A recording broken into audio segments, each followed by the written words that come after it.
The summons? Ambassador Kalen Voss stood before the obsidian viewport of humanity's orbital station, watching Earth's blue marble turn beneath him. 23 years of diplomatic service, and he'd never received a summons quite like this. The holographic seal of the Galactic Accordance had materialized in his quarters at 0400 hours, its crimson spiral pulsing with unusual urgency. "You look troubled, Ambassador." Dr. Mirith Chen approached, her footsteps barely audible on the deck plating. As Earth's xenosociologist, she'd accompanied Kalen through countless negotiations, but today her normally serene expression carried a shadow of concern. "The Dravix Imperium has invoked Article 77, Kalen said, his weathered face illuminated by starlight. "They're demanding a council chamber adjudication." Miritha's breath caught. "That hasn't been used in 4 centuries. What are they claiming?" "Resource rights to the entire Epsilon sector, including our colonies on Meridian 4 and New Kyoto." Kalen turned from the viewport, his silver diplomatic sash catching the light. "They're arguing that humanity's expansion violates the primacy doctrine." The primacy doctrine. Those 2 words had haunted humanity since they joined the Galactic Accordance 15 years ago. It stated that elder species, civilizations that had achieved faster-than-light travel before humanity's Stone Age, held natural authority over galactic resources. Younger species could petition for worlds but never claim them by right. "When?" Mirith asked. 72 hours. The Accordance is already assembling the tribunal. Across the galaxy, in the towering crystal spires of Dravix Prime, Supreme Archon Zethus Corval gazed upon his empire's war map. Bioluminescent markers indicated Dravix holdings, 1,200 systems spanning 8 galactic arms. His species had ruled this region for 6,000 years, their 4-armed forms synonymous with power, their crystalline technology the envy of countless worlds. "The humans multiply like parasites," his military advisor, General Vrask, growled. The general's armored carapace gleamed beneath amber lighting. 7 colonies in 12 years. "They ignore tradition, ignore hierarchy." Zethus's primary eyes narrowed. "They ignore us, Vrask. That is the unforgivable sin." The Dravix had watched humanity's rise with growing distaste. These soft-skinned bipeds, barely 3 generations removed from their homeworld, acted as though they belonged among the ancient powers. They didn't bow, didn't request permission, didn't acknowledge the natural order that had governed the galaxy for millennia. "The council chamber will remind them of their place," Zethus continued, his voice resonating through his chest cavity in the harmonic speech of his people. "We have the law, we have precedent, and we have the votes of 17 elder species. The humans will surrender Epsilon sector, or they will be expelled from the Accordance entirely." "And if they resist?" Vrask asked. A crystalline smile crossed Zethus's face. "Then they learn why younger species do not challenge the Dravix Imperium." Aboard the human transport vessel Endeavor's Light, Kalen assembled his team. Beside Mirith sat Commander Jax Reardon, a decorated naval officer whose tactical mind had proven invaluable in previous negotiations. Across from them, legal expert Professor Yuki Tanaka reviewed centuries of Accordance law on her holographic display, her fingers dancing through documents written in 17 different alien languages. "Our position is weak," Yuki admitted, her voice tight with frustration. "The primacy doctrine has been upheld in 92% of historical disputes. The Dravix have jurisprudence on their side." "Then we change the conversation," Jax said, his scarred hands folded on the table. "Make it about more than law. Make it about principle." "The Dravix don't care about principles," Mirith countered. "They care about power, hierarchy, and keeping younger species in check. We're not arguing with diplomats, we're arguing with an empire that's never been told no." Kalen listened to his team's debate, his mind working through scenarios. The council chamber sat at the heart of the Accordance station, a massive sphere where representatives of 43 species gathered to resolve disputes. Humanity had 1 vote. The Dravix commanded or influenced at least 20. The mathematics were brutal. But mathematics had never stopped humanity before. "We have 72 hours to prepare the impossible," Kalen said, silencing the debate. "Yuki, I need every precedent where the primacy doctrine was challenged, successful or not. Mirith, cultural profiles on every species likely to vote. I want to know what moves them. Jax, contingency plans if this goes beyond words." "You think they'd risk war?" Jax asked. Kalen's expression hardened. "I think the Dravix have been an empire so long, they've forgotten what it means to be challenged by someone who refuses to blink." The Endeavor's light accelerated toward the Accordance station, carrying humanity's hopes into the vast dark. Behind them, Earth continued its eternal rotation, unaware that its future hung in the balance of a single confrontation. The council chamber awaited. The Accordance Station. The Accordance Station defied human comprehension. Built by the ancient architect species 12,000 years ago, it floated at the gravitational nexus of 7 star systems.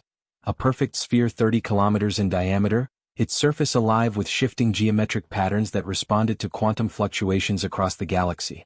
Kalen's team materialized on the arrival platform through the station's matterstream technology, a transportation method that still made his stomach lurch despite years of use. Around them, delegates from dozens of species moved through the grand concourse. The silicon-based chronothy sliding on magnetic fields, the gaseous whisperkin contained in ornate biomechanical suits, the reptilian Zal with their ceremonial crests gleaming. "Welcome, Ambassador Voss." The greeting came from Mediator Velmoth, a member of the caretaker caste that maintained the station's neutrality. Her species, the Luminar, resembled humanoid moths with luminescent wings that changed color with her emotional state. Currently they pulsed with diplomatic silver. "Your quarters are prepared in the human district. The tribunal convenes in 37 hours. "We appreciate the Accordance's hospitality," Kalen replied, executing the formal bow that Luminar protocol required. "Has the Dravix delegation arrived?" Velmotha's wings flickered amber, discomfort. Supreme Archon Zethus Corval arrived 6 hours ago with an entourage of 40 advisors and a full honor guard. He has already begun private consultations with the elder species representatives. Mirith and Kalen exchanged glances. 40 advisors meant the Dravix were treating this as a major political event, not a simple legal dispute. Zethus was lobbying, applying pressure, calling in favors accumulated over millennia. Subtle as a supernova, Jax muttered as they walked toward their quarters through corridors that seemed to shift and reconfigure around the station's inhabitants. Their accommodations occupied a sector designed for oxygen-breathing bipeds, though the station's environmental systems could support nearly any biochemistry. Kalen dismissed the ornate furnishings and immediately activated the secure conference suite. "Yuki, what did you find?" The professor projected her research into the holographic field. 17 cases where younger species challenged the primacy doctrine. 15 resulted in complete defeats. 2 achieved partial concessions, but only because the elder species in question were already in decline and needed the younger species' economic support. "Not encouraging," Mirith observed. However, Yuki continued, highlighting a specific case. "There's an anomaly. 300 years ago, the Viridian Collective, a species barely older than us in galactic terms, successfully defended their expansion into the Korthax belt against the Zal Empire." "On what grounds?" Kalen leaned forward. "They argued that the primacy doctrine applied only to contested resources with existing claims. The Korthax belt was unexplored, unclaimed space. The Zal tried to retroactively declare it theirs, but the tribunal ruled that primacy doesn't equal infinite territorial expansion." Jax's eyes lit up. "Epsilon sector wasn't claimed when we arrived." "Technically correct," Yuki said carefully. "But the Dravix are arguing something different. They claim the entire sector falls within their sphere of influence under the Radiance Accords from 4,000 years ago." "Convenient that they never mentioned this sphere when we filed our colonization permits," Mirith said dryly. Kalen paced the room, his mind assembling the puzzle pieces. "The Viridian precedent gives us an opening, but we'll need more. Mirith, what's your assessment of the tribunal composition?" Mirith activated her cultural database. 7 species have confirmed as tribunal judges, chosen by lottery as accordance law requires. We have the Luminar mediator, obviously neutral. The Arcosian theocracy will likely support tradition, meaning they favor the Dravix. The Quinn cluster is unpredictable, they're a hive mind that values efficiency over hierarchy. The Haven March League? Kalen asked. "Interesting case. They're a federation of smaller species who banded together for mutual protection. They have reasons to resist elder species dominance, but they're also cautious about setting precedents that could destabilize galactic order." "In other words, they could go either way," Jax said. "Exactly. Then we have the Eternity Engine Collective, the Song Weavers of Prism, and the Korthalan Dominion, each with their own political calculations." Kalen stopped pacing. "We're not going to win this on jurisprudence alone. We need to make the tribunal see this dispute as something bigger than resource allocation." "What do you mean?" Yuki asked. "The Galactic Accordance was founded on a principle," Kalen said, his voice taking on the conviction that had made him Earth's finest diplomat. That despite our differences, despite our varied histories and biologies, we could build a society governed by law and reason rather than mere power. The primacy doctrine was meant to prevent chaos, not entrench tyranny. You're going to argue that enforcing the Dravik's claim violates the Accordance's founding principles? Miratha's expression showed both admiration and concern. That's bold. It's necessary. Because if we lose on traditional grounds, we don't just lose Epsilon Sector. We establish that humanity will always be subject to the whims of older empires. We become permanent second-class citizens in our own galaxy. Jax crossed his arms. The Draviks won't appreciate that argument. Kalen's smile was grim. I'm counting on it. The opening gambit. The council chamber materialized around them like a dream given architectural form.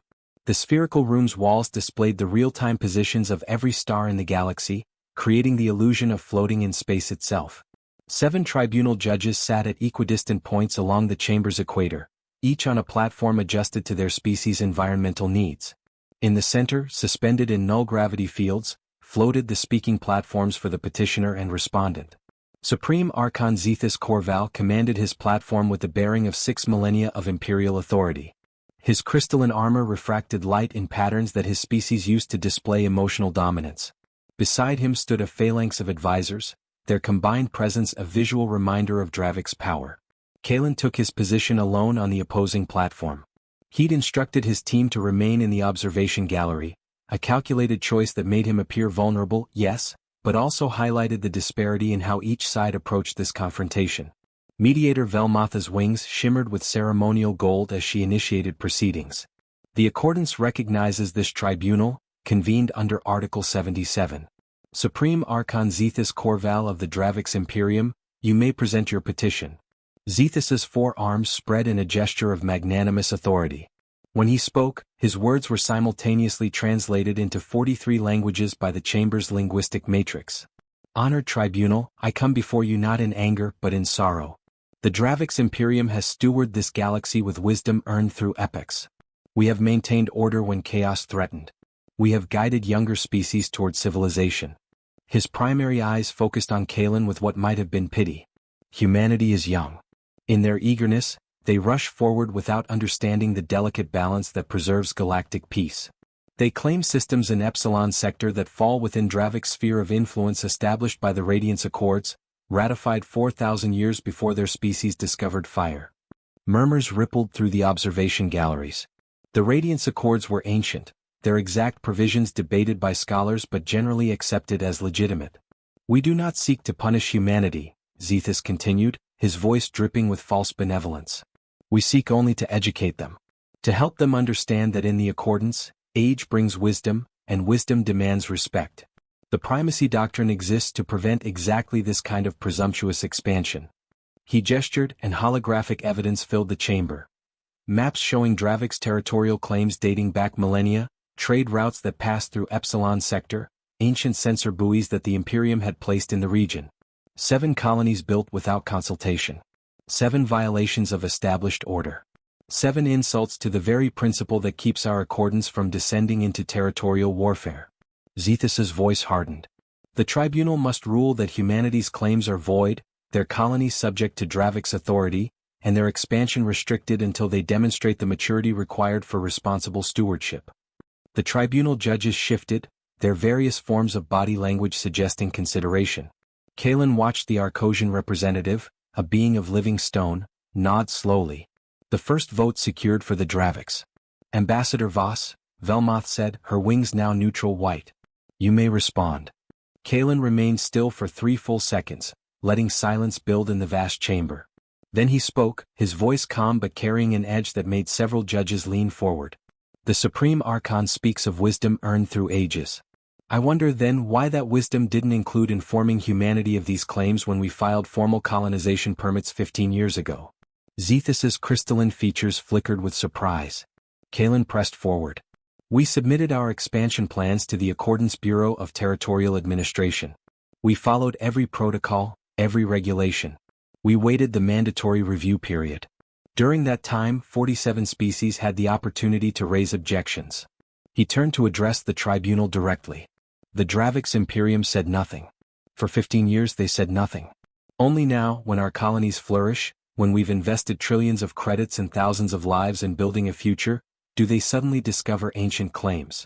The Radiance Accords are a matter of public record, Zethus interjected, his composure returning. Ignorance of established precedent is not a defense. The Radiance Accords, Kalin said, are 17,000 pages written in Old Dravics, a language that predates the accordance itself. Only 12 certified translators exist for that language in the entire galaxy. The Imperium has never submitted a complete translation to the accordance archives, nor have they ever filed specific territorial maps based on these supposed spheres of influence. He activated his own holographic display. Here are the accordance's official territorial charts from the time of our colonization. Epsilon Sector, unclaimed. Here is our permit approval from the Bureau. Status, granted without objection. Here are resource surveys showing no prior exploitation, no infrastructure, no Dravics presence of any kind. Absence of presence doesn't negate historical claim, the Arcosian judge rumbled, his voice like grinding mountains. Doesn't it?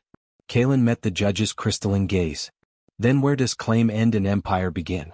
If historical presence, no matter how ancient or undocumented, grants permanent rights, then the accordance becomes meaningless. We're not a society of laws. We're merely a confederation of territories frozen in time, where the old always rule and the young always kneel. The chamber erupted in reactive chatter from the observation galleries. The historical trap. Mediator Velmotha's wings flashed authoritative crimson, demanding silence. The chamber's acoustic dampeners engaged, cutting off the gallery noise and focusing attention back on the speakers. Supreme Archon Zethus radiated indignation through his crystalline form. Ambassador Voss twists history into rhetoric. The primacy doctrine exists precisely because younger species lack the perspective to understand consequences. They see empty space and claim it belongs to no one, but emptiness is not the same as abandonment. Then enlighten us, Kalin said, his tone sharp as a blade. Show us the Dravics outposts in Epsilon Sector. Show us the resource extraction operations, the patrol routes, the communication relays. Show us any evidence that the Imperium actually used this space they claim to have always owned. We needed no outposts, Zethus replied smoothly. The Radiance Accords established spheres of influence as a matter of law, not occupation, to prevent the very chaos you seem eager to create. Kalin had been waiting for this. Professor Tanaka, Display Exhibit 7. In the observation gallery, Yuki activated her prepared presentation. The holographic field filled with historical documents, each authenticated by accordance archival systems. These are territorial filings from the Dravics Imperium over the past 4,000 years, Kalin explained. 147 systems claimed under the Radiance Accords. Notice something interesting? Not a single one is an Epsilon Sector. In fact, the sector isn't mentioned in any Dravics filing until 8 months ago, 6 months after our first colony ship arrived.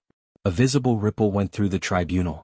The Quinn Cluster's representative, a collective consciousness inhabiting a swarm of small biomechanical constructs, reconfigured into a pattern that Mirith had taught him, indicated intense interest. Cherry-picked data, Zethus said, but his voice had lost some of its certainty. The Imperium files claims when necessary. We saw no need to formally document what was already understood. Understood by whom? Kalin pressed. Certainly not by the 17 species whose territories border the Dravic sphere. I have testimony from the Haven March League, the Corvani Assembly and the Free Traders Coalition, all confirming that the Dravics never mentioned Epsilon Sector as restricted space. He paused, letting that sink in.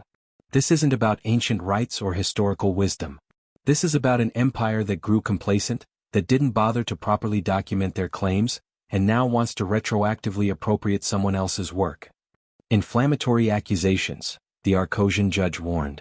Address the law, ambassador, not motives. Very well. The law. Kalin shifted his approach. The primacy doctrine, in its original form written by the Accordance founders, states, elder species shall hold precedent in matters of contested resources where clear historical claim exists and where such claim does not impose undue hardship on the legitimate development of younger civilizations. He emphasized the final clause. Undue hardship. That provision was included specifically to prevent elder species from using ancient precedent as a weapon against emerging civilizations. The Viridian precedent, established 300 years ago, reinforced this interpretation. The Viridian case involved truly unclaimed space, the Corthalan judge pointed out, her serpentine form coiled in judicial contemplation. You yourself acknowledge the radiance accords exist. I acknowledge that a document exists, Kalen said carefully. What I question is its applicability. The accords were written when the galaxy had fewer than 20 spacefaring species. They were meant to prevent wars between the original elder races. Are we really saying that a 4,000-year-old document, never properly translated or submitted to accordance oversight, should override the explicit colonization permissions granted by the current Accordance Bureau? Precedent supersedes bureaucracy, Zethus insisted. Otherwise, what prevents any species from simply ignoring historical claims and seizing whatever they wish? Kalen turned to face the Archon directly. What prevents it? Documentation. Transparency. Active engagement with the accordance systems that we all agreed to follow. The Dravix Imperium had 15 years to raise objections through proper channels. They chose not to. Under Accordance Administrative Code, Section 42, failure to object during the mandatory review period constitutes tacit acceptance. Administrative code cannot override fundamental territorial law, Zethus countered. Can't it? Then what's the point of having an administrative system at all? Kalen addressed the tribunal again. Honorable judges, you face a choice between two visions of how the accordance functions.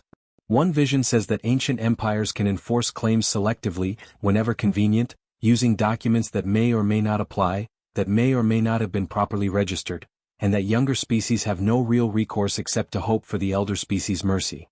He paused, his voice dropping to something more personal. The other vision says that we are actually a civilization of laws, where following proper procedure matters, where transparency creates fairness, and where the Accordance's institutions exist to prevent exactly this kind of arbitrary exercise of power. The Songweaver representative, a being of pure crystallized sound, chimed a note that translated as a question, "What remedy do you seek, Ambassador?" Recognition that humanity's colonization of Epsilon Sector was legal, proper, and binding. That retroactive claims without documentation violate the fundamental principles of accordance governance. And that the primacy doctrine, while valid, cannot be weaponized to punish younger species for following the exact procedures we were told to follow. Zethus's crystalline form darkened. You seek to dismantle 6,000 years of established order. No, Kalen said quietly. I seek to hold you accountable to it. The psychological front. During the tribunal's recess, Kalen returned to his team's secure conference room to find Jax monitoring something on his tactical display with evident concern. We have a problem, the commander said without preamble. 3 more species just declared support for the Dravix position. The Velkorian Enclaves, the Chromatic Assembly, and the Infinite Archive. Mirith pulled up the political analysis. That puts them at 19 probable votes out of 43. We have 6 confirmed supporters. The rest are undecided or refusing to commit.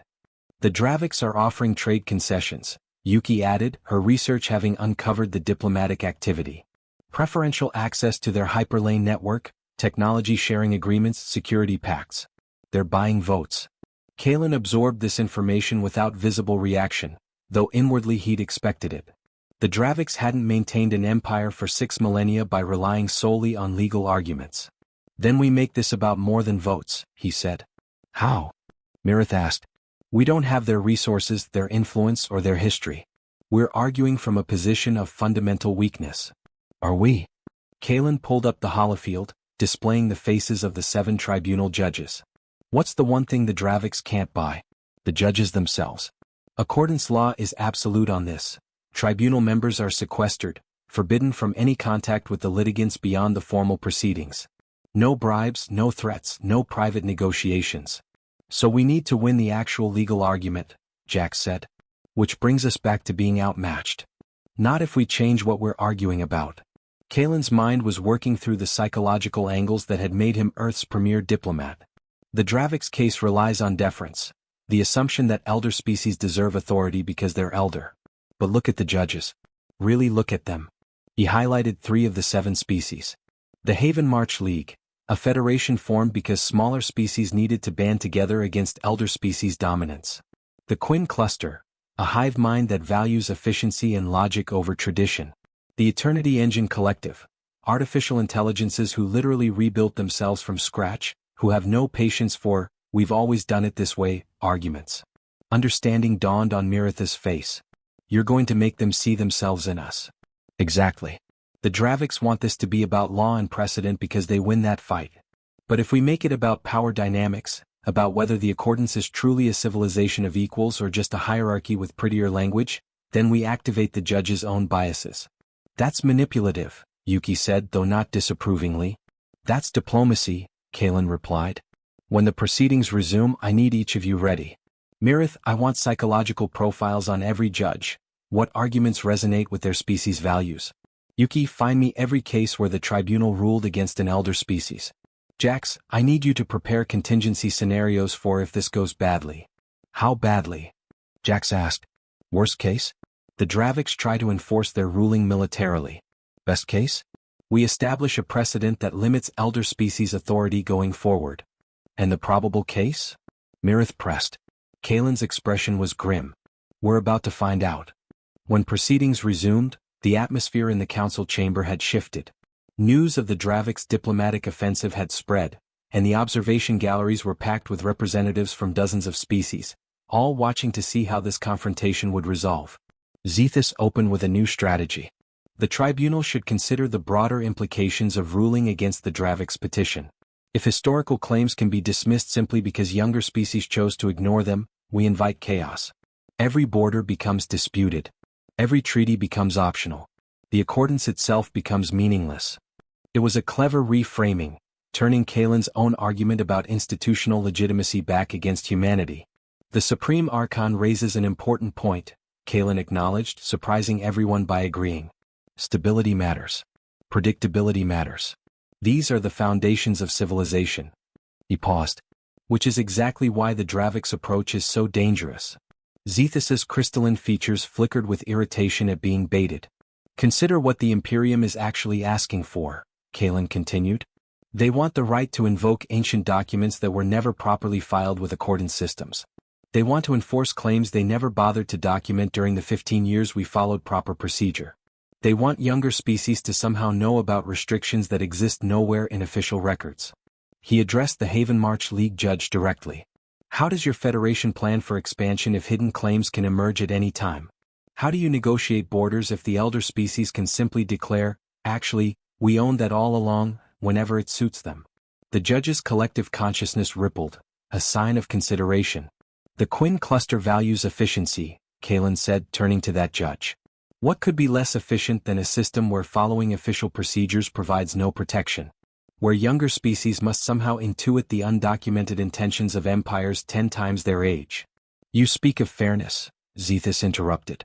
But fairness is not equality. A child and an adult are not equal in wisdom. Should we let children make decisions that affect entire civilizations? Are we children? Kalen's voice carried an edge. Or are we simply younger? The turning point. The question hung in the chamber like a suspended blade. Kalen could feel the attention of every being present focused on this single moment, the crux upon which everything balanced. Supreme Archon, Kalen said, his voice deliberately calm, how old were the Draviks when you first developed faster-than-light travel? Zethus's crystalline form shifted with confusion at the unexpected question. Our records indicate we achieved hyperdrive capability approximately 8,000 years ago. And before that achievement, were you children? Of course not. We were. Zethus stopped, recognizing the trap. You were a developing species, Kalen finished. Learning, growing, making mistakes, and yes, sometimes acting without the wisdom that only experience provides. But you were not children. You were a civilization coming into its own. He turned to address the entire tribunal. Humanity is 173 years into our faster-than-light era. We've made mistakes. We've been naive about galactic politics. We've rushed forward with more enthusiasm than caution. But we've also followed every rule we were given. We've respected accordance sovereignty. We've contributed to galactic knowledge, culture, and commerce. Noble words, Zethus said dismissively. But they don't change the fundamental question of territorial rights. Don't they? Because I think they change everything. Kalen activated a new holographic display.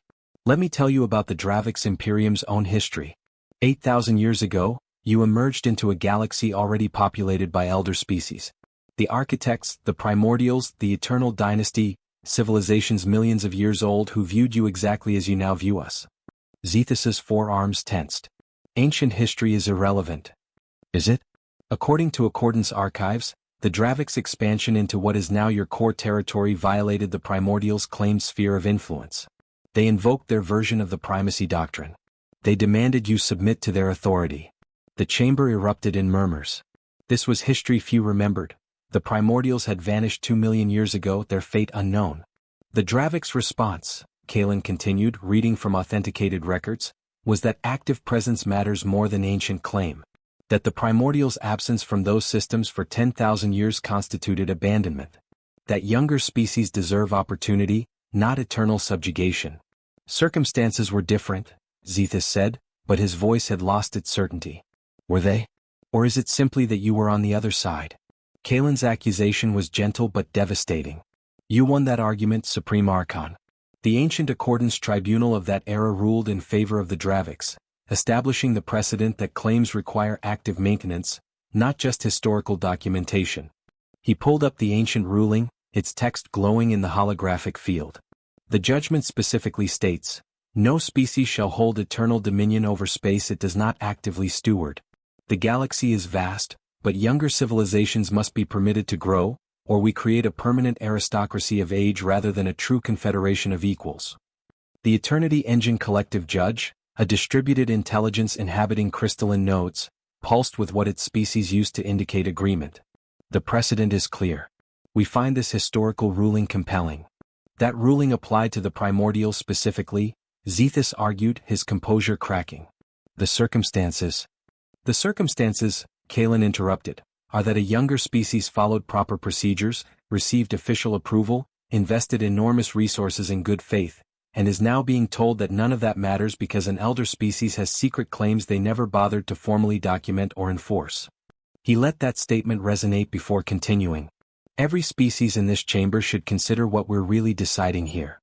If the tribunal rules for the Draviks, you're establishing that the Accordance's official systems are meaningless. That permits don't matter. That procedures are just theater.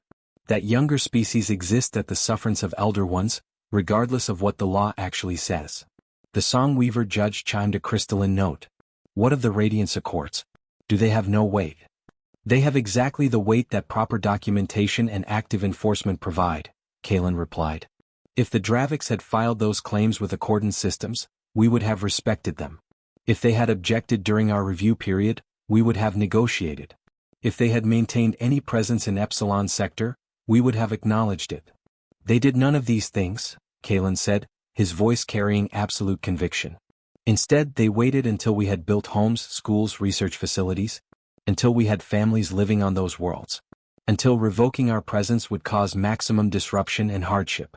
And then they invoked ancient rights that exist nowhere in current Accordance records. He turned to Zethus one final time. You accuse humanity of being children who don't understand consequences. But who's really being irresponsible here? The species that followed every rule, or the empire that ignored procedure because it assumed its age-granted immunity from accountability? Zethus's crystalline form had darkened to near black, a display of rage his species couldn't suppress.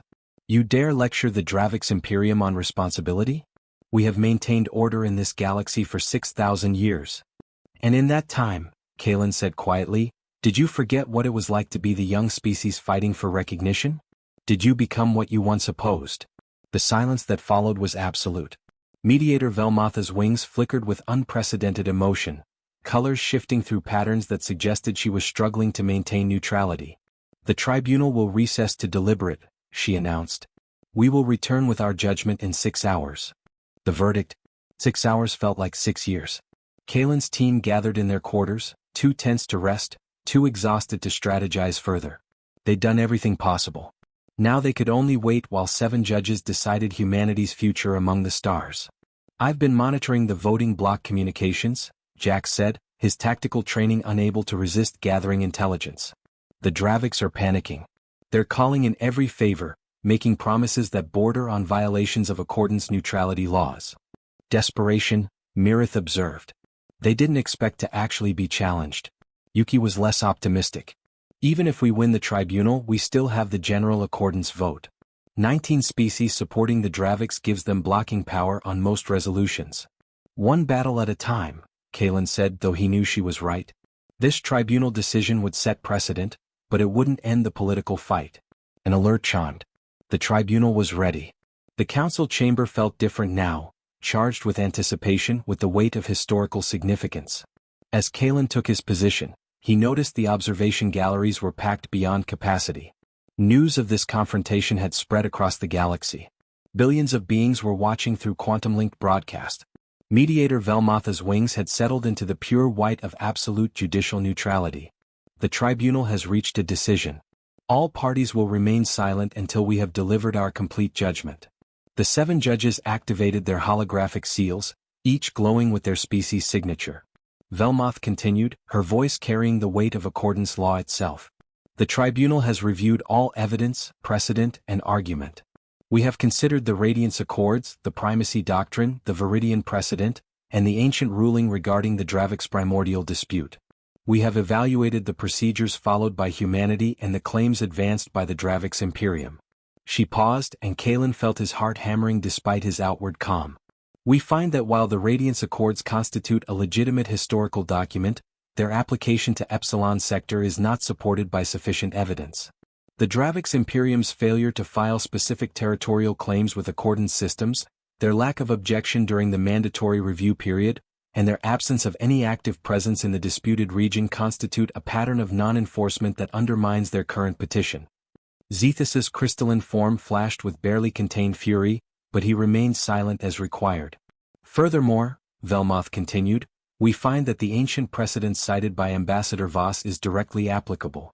The principle that claims require active stewardship remains foundational to accordance territorial law. To rule otherwise would indeed create the instability and unpredictability that the Supreme Archon himself warned against. The Haven March League judge activated their seal. We wish to add an additional observation. The accordance cannot function if younger species are expected to navigate undocumented claims and unspoken expectations. Procedural transparency is not bureaucratic inconvenience, it is the foundation of legitimate governance. The Quinn Cluster judge reconfigured into a pattern of agreement. Efficiency requires clear rules, clearly enforced. The Dravix position would create systematic inefficiency that benefits only those with historical power. Therefore, Velmoth concluded, the tribunal rules in favor of humanity. The Dravix petition is denied. Humanity's colonization of Epsilon Sector is recognized as legal and binding under accordance law. Furthermore, we recommend that the Accordance Council establish clearer guidelines for historical territorial claims to prevent future disputes of this nature. The chamber exploded with reaction. Some species celebrating, others protesting, still more simply stunned that an elder species had actually been held accountable. Kalen felt the weight lift from his shoulders but kept his expression controlled. This was a victory, but he understood what it meant. The Dravix Imperium had been publicly challenged and defeated. There would be consequences. Zethus rose from his platform, his 4 arms spread in a gesture that could have been acceptance or threat. When he spoke, his voice carried across the suddenly quiet chamber. The tribunal has spoken, and the Dravix Imperium respects accordance law as we always have. Each word was precisely controlled, but Kalen could hear the rage beneath. However, Ambassador Voss should understand that legal victory and political reality are not always aligned. Humanity has made a powerful statement today. I hope they are prepared for the attention it brings. It wasn't quite a threat. The Accordance had strict rules against that, but the implication was clear. The Dravix would remember this. Supreme Archon, Kalen replied evenly, humanity didn't seek conflict. We sought only what the Accordance promised. A chance to grow among the stars according to the same laws that govern everyone else. If that simple request brings attention, then perhaps the question isn't about humanity's readiness, but about whether the galaxy is ready for a civilization that refuses to kneel. The 2 representatives held each other's gaze across the chamber, the weight of millennia meeting the determination of upstarts who dared to say no. Mediator Velmotha's wings flickered with what might have been approval. This tribunal is concluded. May the accordance endure in wisdom and justice. In the days that followed, the verdict's impact rippled across the galaxy. The Haven March League proposed sweeping reforms to territorial claim procedures. Several younger species filed their own challenges to elder species dominance. The Eternity Engine Collective invited humanity to a technological exchange program. The Dravix Imperium withdrew to their core territories, their diplomatic outreach suddenly quiet. But Jax's intelligence networks reported increased military activity along their borders, and several species that had supported their petition began receiving generous aid packages. Kalen stood once more at the observation deck watching the stars. Mirith joined him, her expression thoughtful. "You know this isn't over," she said. "No," he agreed. "We won a battle, not a war. The Draviks won't forget, and we've just shown every younger species in the galaxy that elder authority can be challenged. That will make us either heroes or targets, depending on who's asking." Was it worth it? Kalen considered the question. We could have surrendered. Given up Epsilon Sector, accepted our place as perpetual subordinates. It would have been safer, easier. But then what?